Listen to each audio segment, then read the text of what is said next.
Le retour d'Emma ne s'impose pas comme un simple événement imprévu, mais plutôt comme une onde lente et profonde qui commence à déséquilibrer un quotidien que Baptiste pensait enfin stabiliser, sans jamais réellement se rendre compte que cet équilibre reposait sur une absence encore trop récente pour être véritablement acceptée. À Marseille, la journée s'installe avec une apparente normalité, mais sous cette surface tranquille se dessine déjà une fracture émotionnelle prête à s'élargir au moindre choc. Depuis quelque temps, Baptiste s'efforce de construire quelque chose de plus apaisé avec Chloé, une relation qui ne possède ni l'intensité ni la complexité de celle qu'il a connue avec Emma, mais qui lui offre une forme de continuité rassurante, presque protectrice face au chaos de ses sentiments passés. Il se persuade progressivement que cette nouvelle dynamique peut lui permettre d'avancer, même si, dans les zones les plus profondes de sa conscience, le souvenir d'Emma ne cesse de se manifester avec une persistance silencieuse, comme une évidence qu'il n'a jamais réellement su effacer. Dans la salle de répétition, l'atmosphère révèle peu à peu ce déséquilibre intérieur que Baptiste tente de dissimuler, tandis que Luna, attentive aux moindres nuances, perçoit dans les regards et les gestes une tension qui dépasse largement le cadre professionnel. Les silences prolongés, les hésitations dans les mouvements et cette proximité de plus en plus naturelle entre Baptiste et Chloé témoignent d'un rapprochement qui, bien que discret, s'inscrit dans une logique émotionnelle inévitable. Au fil des répétitions, cette tension trouve un point de rupture dans un moment d'abandon presque instinctif, lorsque Baptiste laisse ses émotions prendre le dessus et s'approche de Chloé avec une spontanéité qui ne laisse place à aucune réflexion consciente. Le baiser qui s'ensuit ne constitue pas un choix mûrement réfléchi, mais plutôt l'expression d'un besoin de combler un vide intérieur, une tentative fragile de donner un sens à ce qu'il ressent sans parvenir à l'analyser pleinement. Cependant, cet instant suspendu se brise immédiatement sous l'effet d'une présence inattendue, dont la simple apparition suffit à reconfigurer l'ensemble de la situation. Emma se tient là, à l'entrée, et sa voix, prononcée avec une neutralité déconcertante, introduit une réalité que Baptiste n'avait pas envisagée, provoquant en lui un choc qui dépasse largement la surprise immédiate.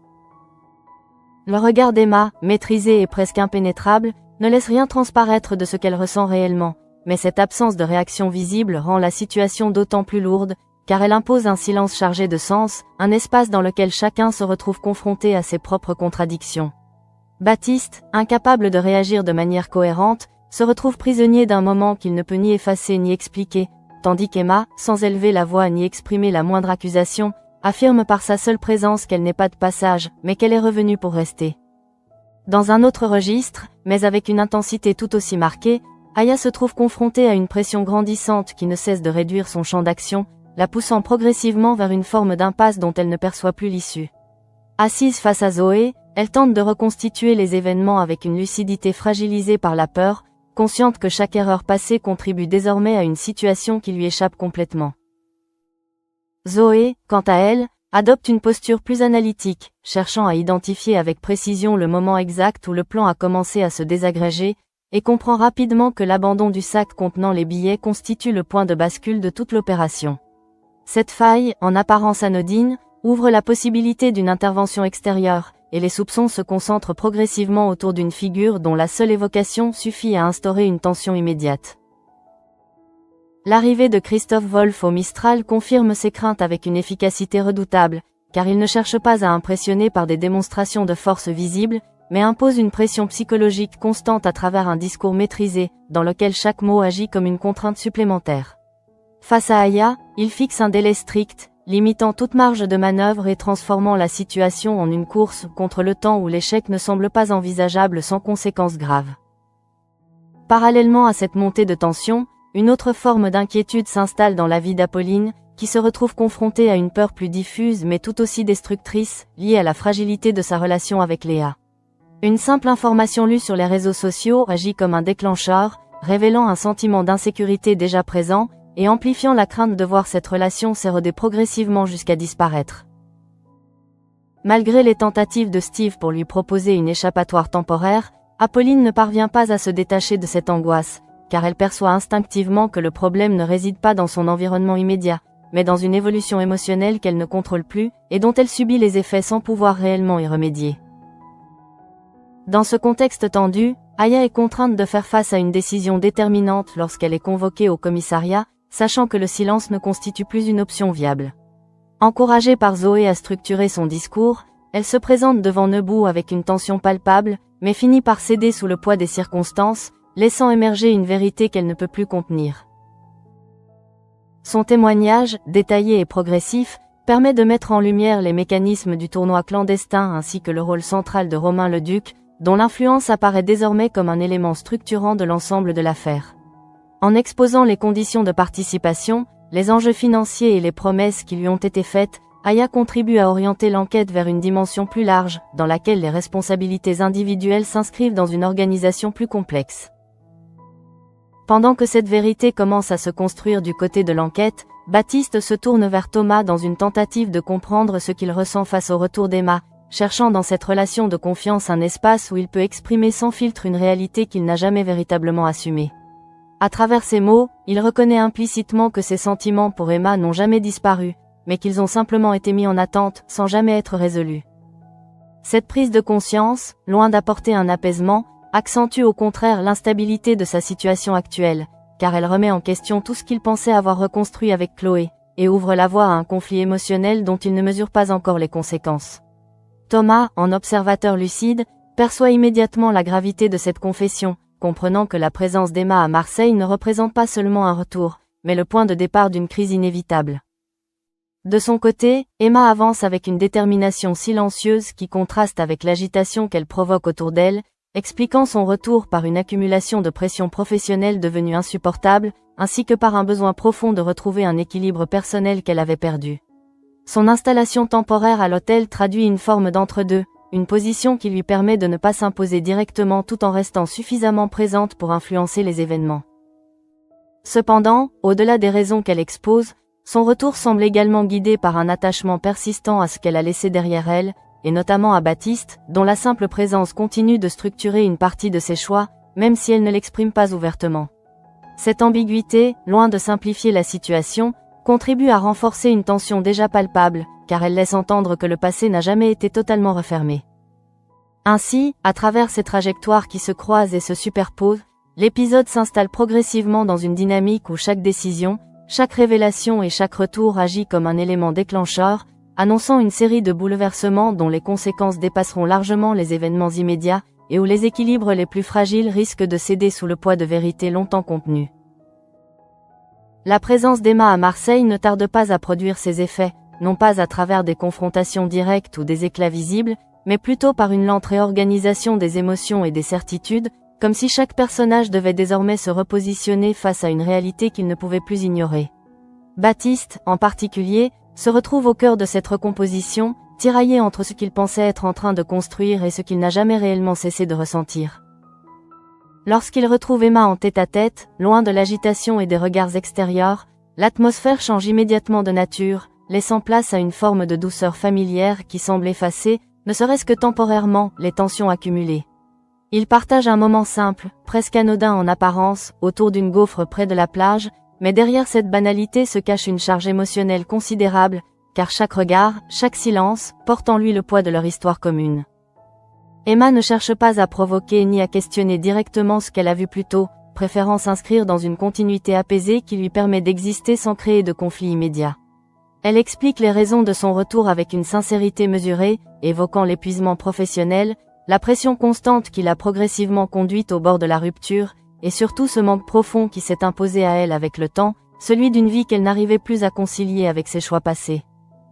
Dans ce récit, Baptiste perçoit bien plus qu'un simple bilan professionnel, car il comprend que ce retour ne se limite pas à une décision rationnelle, mais qu'il s'inscrit dans un besoin plus profond de retrouver un équilibre affectif, une stabilité qu'Emma n'a pas su maintenir ailleurs. Cette prise de conscience agit sur lui comme un révélateur, ravivant des sentiments qu'il croyait avoir atténués, et créant une confusion intérieure qu'il ne parvient plus à contenir. Pendant ce temps, la situation d'Aya continue de se détériorer sous l'effet d'une pression qui ne cesse de s'intensifier, transformant chaque heure qui passe en un rappel constant du danger qui la menace. Après ses aveux, elle ne ressent aucun soulagement réel, car elle sait que la vérité, dans ce contexte, ne constitue pas une protection suffisante face à des individus comme Christophe Wolff, dont les méthodes reposent précisément sur l'exploitation des failles et des vulnérabilités. Zoé, consciente de cette réalité, décide d'adopter une approche plus offensive, refusant de rester dans une posture défensive qui ne ferait que prolonger leur exposition au danger. En laissant volontairement un cheveu appartenant à Romain sur le bureau de Colbert, Elle enclenche une stratégie visant à orienter l'attention vers celui qu'elle considère désormais comme le véritable responsable de leur situation. Ce geste, en apparence discret, constitue en réalité un point de bascule, car il marque la fin d'une certaine loyauté implicite et le début d'un affrontement indirect. Ce changement d'attitude se confirme lorsqu'elle confronte Romain sans détour, mettant un terme à toute ambiguïté dans leur relation. Elle ne cherche plus à comprendre ni à négocier, mais affirme clairement qu'elle refuse d'être manipulée davantage, reconnaissant enfin que les mensonges et les menaces dont elle a été victime ne laissent aucune place à une réconciliation. Cette rupture, bien que nécessaire, entraîne des conséquences émotionnelles immédiates, notamment pour Ariane, qui se retrouve confrontée à la fin brutale d'un lien auquel elle s'était profondément attachée. Dans un moment de fragilité intense, Ariane laisse apparaître une douleur qu'elle ne peut plus contenir, révélant à quel point cet attachement avait pris une place centrale dans son équilibre émotionnel. Zoé, en la soutenant, comprend que cette situation dépasse largement le cadre de leur enquête, car elle touche désormais à des dimensions personnelles qui compliquent encore davantage la gestion de l'ensemble. Parallèlement, Léa et Bauer tentent de préserver ce qui peut encore l'être dans leur relation, en projetant un départ en vacances qui se présente comme une tentative de reconstruction, un espace dans lequel ils pourraient se retrouver loin des tensions qui les ont progressivement éloignés. Cette initiative, bien que porteuse d'espoir, repose sur une condition implicite, celle de mettre à distance toutes les interférences extérieures susceptibles de raviver les conflits. Bauer exprime ce besoin avec une clarté qui traduit à la fois sa détermination et sa fragilité, car il ne s'agit pas seulement d'organiser un séjour en famille, mais de créer un cadre dans lequel leur relation pourrait se reconstruire sur des bases plus solides. Léa, consciente de ce qui est en jeu, accepte cette perspective avec sincérité, promettant de se consacrer pleinement à ce moment, comme si elle cherchait elle aussi à réparer quelque chose qui lui échappe depuis trop longtemps. Cependant, cette décision n'est pas sans conséquence pour Apolline, qui perçoit ce départ comme une mise à distance supplémentaire, renforçant le sentiment d'abandon qui s'installe progressivement en elle. Malgré les assurances de Léa, qui tente de maintenir un lien à travers des promesses de communication régulières, Apolline ne parvient pas à dissiper cette impression d'être reléguée à une place secondaire, ce qui alimente une insécurité déjà présente. Dans ce contexte où les relations se redéfinissent constamment, Baptiste se retrouve à nouveau face à Thomas, cherchant à donner un sens à ce qu'il traverse, mais se heurtant à une réalité qu'il ne peut plus simplifier. En évoquant Emma, il ne parle pas seulement d'un souvenir ou d'une relation passée, mais d'une évidence qui continue de structurer son identité affective, et qui remet en question tout ce qu'il pensait avoir reconstruit. Thomas, en l'écoutant, perçoit clairement que cette situation ne peut pas se résoudre par des compromis simples, car elle repose sur des sentiments profonds qui ne peuvent être ni ignorés ni remplacés. Il comprend que le retour d'Emma agit comme un révélateur, mettant en lumière des choix qui n'ont jamais été réellement assumés, et qui exigent désormais une confrontation directe. Pendant ce temps, Emma poursuit son installation à Marseille avec une forme de retenue qui traduit à la fois sa prudence et sa détermination, choisissant de ne pas s'imposer immédiatement dans la vie de Baptiste tout en restant suffisamment présente pour maintenir un lien implicite. Cette position intermédiaire lui permet de laisser les choses évoluer sans provoquer de rupture brutale, mais elle contribue également à maintenir une tension constante, car elle empêche toute résolution rapide. Ainsi, les différentes intrigues se développent simultanément, chacune alimentant une dynamique de tension qui ne cesse de s'intensifier, et qui annonce une série de confrontations inévitables. Qu'il s'agisse des sentiments non résolus de Baptiste, de la menace imminente qui pèse sur Aya, ou des fragilités relationnelles qui émergent autour de Léa et Apolline, tous ces éléments convergent vers un point où les équilibres existants ne pourront plus être maintenus sans transformation profonde. Dans ce contexte, chaque personnage avance avec ses propres certitudes, ses propres peurs, sans encore percevoir pleinement l'ampleur des bouleversements à venir, mais déjà engagé dans un processus qui rendra toute tentative de retour en arrière impossible. L'équilibre fragile qui semblait encore tenir par inertie commence à se fissurer plus visiblement, à mesure que les conséquences des décisions prises par chacun s'entrecroisent et se renforcent mutuellement, créant une dynamique où les tensions ne peuvent plus être contenues dans des espaces isolés. Baptiste, désormais incapable de compartimenter ses émotions, ressent avec une intensité croissante le poids de la présence simultanée d'Emma et de Chloé dans sa vie, comme si chaque instant passé avec l'une révélait involontairement ce qu'il ressent pour l'autre. Cette impossibilité de choisir immédiatement ne relève pas d'une hésitation superficielle, mais d'un conflit intérieur profond, nourri par des souvenirs, des regrets et des attachements qui ne se laissent pas réduire à une simple logique. Lorsqu'il repense au moment partagé avec Emma près de la plage, il ne s'agit pas seulement d'une rencontre agréable, mais d'un retour à une forme d'évidence émotionnelle qu'il n'avait jamais complètement abandonnée. Dans le même temps, la relation naissante avec Chloé représente une tentative sincère de construire quelque chose de différent, moins intense peut-être, mais plus stable, et cette dualité devient de plus en plus difficile à soutenir. Chloé, de son côté, commence à percevoir ce déséquilibre, non pas à travers des paroles explicites, mais à travers ces détails qui trahissent une attention divisée, une présence incomplète qui ne peut pas passer inaperçue. Elle ne dispose pas encore de tous les éléments pour comprendre la situation dans sa globalité, mais elle ressent instinctivement que quelque chose lui échappe, et cette intuition s'installe progressivement comme une inquiétude diffuse, prête à se transformer en certitude. Pendant ce temps, Emma observe sans intervenir directement, adoptant une posture qui lui permet de mesurer les effets de son retour sans provoquer de confrontation immédiate. Cette retenue n'est pas le signe d'une indifférence, mais d'une stratégie implicite, presque instinctive, qui consiste à laisser les émotions se révéler d'elles-mêmes, sans les forcer. Elle sait que toute tentative d'imposer une explication ou une clarification risquerait de figer la situation dans un conflit ouvert, alors que le flou actuel lui offre une forme de liberté, aussi inconfortable soit-elle. Dans un registre plus dangereux, la situation d'Aya entre dans une phase critique où chaque décision peut avoir des conséquences irréversibles. L'ultimatum imposé par Christophe Wolff ne laisse aucune place à l'improvisation, et le temps devient un facteur oppressant qui réduit progressivement les options disponibles. Aya, déjà fragilisée par la peur, commence à ressentir les effets psychologiques de cette pression constante, qui altère sa capacité à réfléchir de manière stratégique. Zoé, en revanche, poursuit son approche avec une détermination accrue, consciente que la passivité ne ferait qu'aggraver leur situation. En orientant les soupçons vers Romain, elle espère provoquer un déplacement de la menace, mais elle sait également que cette stratégie comporte des risques, car elle implique d'exposer davantage une vérité qui pourrait se retourner contre elle. Cette lucidité ne l'empêche pas d'agir, car elle considère que le danger est déjà suffisamment présent pour justifier une prise de risque calculée. La confrontation avec les conséquences émotionnelles de cette affaire se manifeste de manière particulièrement visible chez Ariane, dont la rupture avec Romain laisse un vide difficile à combler. Ce qu'elle ressent dépasse largement la simple déception, car il s'agit d'un attachement qui s'est construit dans la confiance et qui se trouve brutalement détruit par la révélation de manipulations et de mensonges.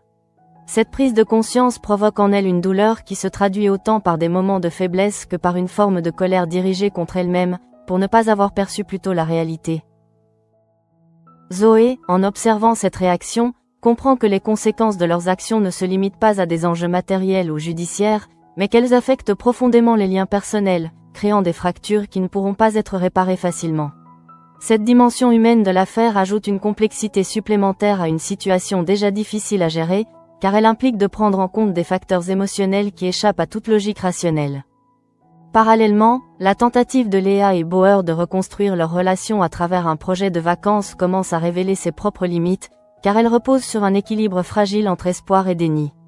Bauer, en insistant sur la nécessité de se recentrer exclusivement sur leur famille, exprime une volonté sincère de protéger ce qui peut encore l'être, mais cette volonté s'accompagne d'une exigence implicite qui traduit une peur profonde de perdre ce qui lui reste. Léa, consciente de cette fragilité, accepte de jouer ce rôle de stabilisation, mais elle ne peut ignorer les tensions qui subsistent en arrière-plan, notamment en ce qui concerne Apolline, dont la place dans sa vie devient de plus en plus problématique à mesure que les attentes se redéfinissent. Cette situation crée un déséquilibre émotionnel difficile à gérer, car elle oblige Léa à naviguer entre des attachements contradictoires, sans pouvoir satisfaire pleinement chacun d'eux. Apolline, quant à elle, vit cette évolution comme une forme d'exclusion progressive, renforçant un sentiment d'insécurité qui ne cesse de croître. Malgré les efforts de Léa pour maintenir un lien, elle perçoit chaque distance comme un signe supplémentaire que leur relation est en train de perdre de son importance, et cette perception influence profondément son comportement, la rendant plus vulnérable et plus repliée sur elle-même. Dans ce contexte où les tensions émotionnelles s'accumulent, Baptiste se retrouve une fois de plus confronté à la nécessité de clarifier sa position, même s'il n'est pas encore prêt à le faire. Les échanges avec Thomas continuent de jouer un rôle central dans ce processus, car il lui offre un espace de réflexion où il peut exprimer ses doutes sans être immédiatement contraint de prendre une décision. Cependant, cette phase de réflexion ne peut pas durer indéfiniment, car la présence d'Emma et la relation avec Chloé évoluent simultanément, créant une pression qui finira par imposer un choix. Cette prise de conscience commence à s'installer progressivement chez Baptiste, non pas comme une évidence immédiate, mais comme une réalité qu'il ne pourra plus éviter longtemps.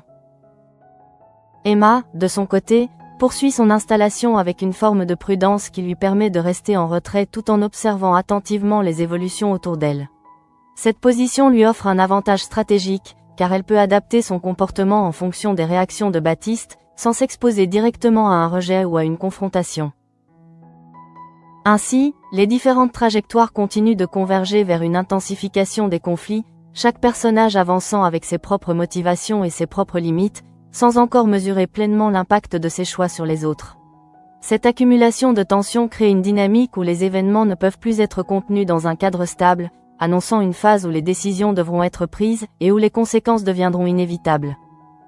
À mesure que les tensions atteignent un seuil critique, les trajectoires individuelles cessent d'évoluer de manière parallèle pour entrer dans une phase de confrontation implicite, où chaque choix, même le plus discret, produit des répercussions immédiates sur l'ensemble des équilibres en place. Baptiste, désormais au centre de cette dynamique, ne peut plus se contenter d'observer ou de temporiser, car la coexistence de ses sentiments pour Emma et de sa relation avec Chloé devient progressivement incompatible avec toute forme de stabilité. Ce conflit intérieur ne se manifeste pas uniquement à travers des hésitations visibles, mais s'exprime dans une incapacité croissante à être pleinement présent dans chacune des situations qu'il traverse. Lorsqu'il se trouve avec Chloé, une partie de lui reste tournée vers Emma, vers cette histoire inachevée qui continue de peser sur ses décisions. Inversement, lorsqu'il est en présence d'Emma, il ne peut ignorer qu'une autre relation est en train de se construire en parallèle, ce qui crée une tension constante entre ce qu'il ressent et ce qu'il fait. Chloé, confrontée à cette incohérence, commence à ressentir plus clairement le décalage entre l'attention qu'elle reçoit et celle qu'elle attend. Sans disposer de preuves concrètes, elle perçoit néanmoins une forme de distance qui ne correspond pas à la proximité qu'ils ont récemment développée, et cette perception alimente une inquiétude qui ne cesse de croître. Elle ne formule pas encore cette inquiétude sous forme de reproche, mais elle s'installe en elle comme une certitude progressive, difficile à ignorer. Dans le même temps, Emma poursuit son approche avec une constance qui repose sur l'observation et la retenue, laissant les événements évoluer sans chercher à précipiter une clarification. Cette posture lui permet de ne pas se positionner immédiatement comme une source de conflit, tout en maintenant une présence suffisamment forte pour influencer les décisions de Baptiste. Elle comprend que la situation actuelle ne peut pas être résolue par une confrontation directe, mais qu'elle nécessite un processus plus lent, dans lequel les émotions doivent émerger naturellement. Cependant, cette stratégie, bien qu'efficace à court terme, contribue également à maintenir une tension permanente, car elle empêche toute résolution rapide et laisse les différentes possibilités ouvertes, sans qu'aucune ne puisse s'imposer clairement. Cette indétermination devient alors un facteur de pression supplémentaire, notamment pour Baptiste, qui se retrouve confronté à une situation où chaque absence de décision constitue en elle-même un choix aux conséquences réelles. Parallèlement, la situation d'Aya atteint un point de rupture où la pression exercée par Christophe Wolff ne peut plus être contenue par des stratégies d'évitement ou de dissimulation. Le délai imposé arrive progressivement à son terme, transformant l'attente en une source d'angoisse constante qui affecte non seulement Aya, mais également ceux qui tentent de l'aider. Chaque heure qui passe réduit les possibilités d'action, renforçant le sentiment d'urgence et la nécessité de prendre des décisions rapides. Zoé, consciente de cette urgence, intensifie ses efforts pour déplacer la menace vers Romain, espérant que l'exposition de ses responsabilités permettra de détourner l'attention de Wolff ou de provoquer une intervention plus large des autorités. Cette stratégie repose sur une lecture fine des rapports de force, mais elle comporte également un risque important, car elle suppose que les acteurs impliqués réagiront de manière prévisible, ce qui n'est jamais garanti dans ce type de situation. Dans ce contexte, la fragilité émotionnelle d'Ariane continue de s'exprimer à travers des moments de vulnérabilité qui contrastent avec son rôle habituel, révélant à quel point la rupture avec Romain a laissé une empreinte profonde. Cette douleur, loin de s'atténuer rapidement, s'inscrit dans la durée, influençant sa manière de percevoir les événements et de réagir aux informations qui lui parviennent. Zoé, en étant témoin de cette évolution, prend conscience que la gestion de cette crise ne peut pas se limiter à des considérations stratégiques, mais qu'elle implique également de prendre en compte les conséquences humaines de chaque décision. Cette prise de conscience modifie progressivement son approche, la poussant à intégrer davantage les dimensions émotionnelles dans ses choix, même si cela complique encore la situation. Du côté de Léa et Bauer, la préparation du départ en vacances se transforme progressivement en une tentative de mise à distance des tensions, mais cette tentative révèle également les limites d'une solution qui repose essentiellement sur un changement de contexte. Bauer, en insistant sur la nécessité de se concentrer exclusivement sur leur famille, cherchent à recréer un espace sécurisé dans lequel leur relation pourrait se reconstruire, mais cette volonté s'accompagne d'une certaine rigidité qui traduit une peur sous-jacente de perdre le contrôle.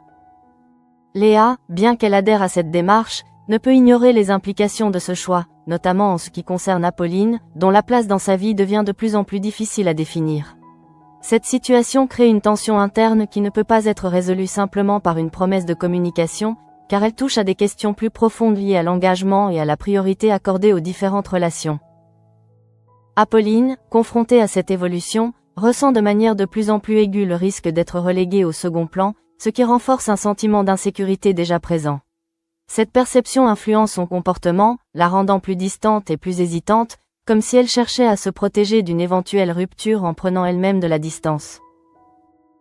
Dans ce contexte où chaque relation est mise à l'épreuve, Baptiste se retrouve progressivement confronté à l'impossibilité de maintenir une position d'équilibre, car les attentes et les sentiments des personnes impliquées exigent désormais une clarification. Les échanges avec Thomas continuent de jouer un rôle important dans ce processus, mais ils ne suffisent plus à contenir la nécessité d'une décision. Cette pression croissante se manifeste à travers une prise de conscience progressive, selon laquelle l'absence de choix ne constitue plus une option viable, et que toute tentative de prolonger cette situation ne ferait qu'aggraver les conséquences pour l'ensemble des personnes concernées. Baptiste commence ainsi à percevoir que le moment de la décision approche, même s'il ne se sent pas encore prêt à en assumer pleinement les implications. Emma, de son côté, maintient sa position d'observation active, ajustant son comportement en fonction des évolutions, sans jamais perdre de vue l'objectif implicite de son retour. Cette capacité d'adaptation lui permet de rester en phase avec les événements, tout en conservant une forme de contrôle sur sa propre implication. Ainsi, les différentes intrigues convergent vers une intensification des enjeux, où chaque personnage se trouve confronté à ses propres limites, ses propres contradictions, dans un contexte où les marges de manœuvre se réduisent progressivement. Cette dynamique annonce une phase décisive, dans laquelle les choix ne pourront plus être différés, et où les conséquences des actions passées commenceront à se manifester de manière plus directe et plus irréversible. À ce stade, les tensions accumulées ne peuvent plus être contenues dans une simple attente ou dans des ajustements progressifs, car chaque personnage se trouve désormais face à une réalité qui exige une forme de vérité, qu'elle soit assumée ou subie. Baptiste, plus que jamais, ressent le poids de cette situation, comprenant que l'équilibre fragile qu'il tentait de maintenir repose sur une illusion qui ne peut pas durer indéfiniment. La présence d'Emma, loin de s'atténuer avec le temps, continue de s'imposer comme une évidence émotionnelle, une force silencieuse qui redéfinit progressivement ses priorités sans qu'il puisse réellement s'y opposer. Chaque moment passé en sa présence agit comme un rappel de ce qu'ils ont partagé, de ce qu'ils ont perdu, et surtout de ce qui n'a jamais été totalement effacé. Cette réalité, qu'il tentait encore de contenir, devient impossible à ignorer, car elle s'exprime désormais dans ses gestes, dans ses silences, et dans cette incapacité croissante à se projeter avec Chloé sans ressentir une forme de décalage. Chloé, de son côté, ne peut plus ignorer les signaux qui s'accumulent, et même si elle ne dispose pas encore de toutes les informations, elle comprend instinctivement que quelque chose lui échappe, que la relation dans laquelle elle s'est engagée ne repose pas sur une base aussi solide qu'elle le pensait. Cette prise de conscience, progressive mais inévitable, marque le début d'un désengagement intérieur, une forme de recul qui, bien que discret, annonce déjà une rupture possible. Emma, quant à elle, reste fidèle à sa posture initiale, avançant sans précipitation, mais avec une détermination qui ne faiblit pas. Elle ne cherche pas à forcer les choses, mais elle n'a plus l'intention de s'effacer, consciente que son retour a déjà modifié l'équilibre en place. Cette position lui permet de rester en contrôle de son implication, tout en laissant Baptiste faire face à ses propres contradictions. Pendant ce temps, la situation d'Aya atteint son point le plus critique, car l'échéance imposée par Christophe Wolff arrive à son terme, transformant la menace en une réalité imminente. La peur, qui jusque-là restait contenue dans une forme d'anticipation, devient concrète, palpable, et impose une urgence qui ne laisse plus aucune place à l'erreur. Aya, malgré les efforts déployés pour coopérer avec les autorités, comprend que la logique de ce milieu dépasse largement les mécanismes de protection traditionnels, et que le danger auquel elle est confrontée ne peut pas être entièrement neutralisé. Zoé, en poursuivant sa stratégie, espère encore provoquer un basculement en exposant davantage Romain, mais elle sait désormais que cette manœuvre ne garantit pas une résolution immédiate, et qu'elle pourrait même entraîner des réactions imprévisibles. Cette incertitude renforce la tension, car elle impose d'agir sans disposer de toutes les garanties nécessaires. Ariane, toujours marquée par la rupture, traverse une phase où la douleur laisse progressivement place à une forme de lucidité, lui permettant de comprendre que l'attachement qu'elle ressentait reposait en partie sur une illusion soigneusement entretenue.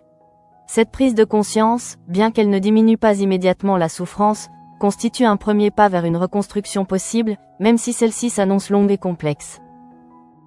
Du côté de Léa et Bauer, le projet de vacances prend désormais une dimension plus symbolique, représentant non seulement une tentative de reconstruction, mais aussi un pari sur leur capacité à retrouver une forme de complicité qui leur échappe depuis trop longtemps. Cette démarche, bien qu'elle soit porteuse d'espoir, repose sur un équilibre fragile, car elle implique de mettre temporairement de côté des tensions qui n'ont pas été entièrement résolues. Apolline, confrontée à cette situation, se retrouve face à un choix implicite entre attendre et subir, ou prendre ses distances pour se protéger, et cette hésitation reflète la difficulté de sa position, coincée entre un attachement sincère et une peur croissante d'être abandonnée. Cette incertitude contribue à renforcer une fragilité émotionnelle qui risque d'influencer ses décisions futures. Dans ce contexte où les différentes intrigues atteignent simultanément un point de tension élevé, Baptiste comprend progressivement que le moment de la décision approche, même s'il n'est pas encore prêt à en assumer toutes les conséquences. Cette prise de conscience, loin de le soulager, accentue au contraire son malaise, car elle l'oblige à envisager un choix qui impliquera nécessairement une perte, quelle que soit la direction qu'il prendra. Emma, en observant cette évolution, perçoit que la situation se rapproche d'un point de bascule, mais elle choisit de ne pas intervenir directement, laissant Baptiste faire face à ses propres contradictions, convaincu que toute décision imposée de l'extérieur serait vouée à l'échec. Cette retenue, qui peut sembler distante, constitue en réalité une forme de respect pour ce processus, aussi douloureux soit-il. Ainsi, l'ensemble des trajectoires convergent vers une phase où les illusions ne peuvent plus être maintenues, et où chaque personnage se retrouve confronté à la nécessité de redéfinir ses priorités, ses attachements et ses limites. Les équilibres précaires qui avaient permis de maintenir une certaine stabilité commencent à céder, laissant place à une recomposition inévitable, dont les conséquences ne pourront être pleinement mesurées qu'au fil des événements à venir. Dans cette configuration, le retour d'Emma apparaît non seulement comme un élément déclencheur, mais aussi comme un révélateur, mettant en lumière des vérités longtemps contenues et forçant chacun à affronter ce qu'il tentait d'éviter. Et si certaines décisions semblent encore en suspens, une chose devient évidente, rien ne pourra redevenir comme avant.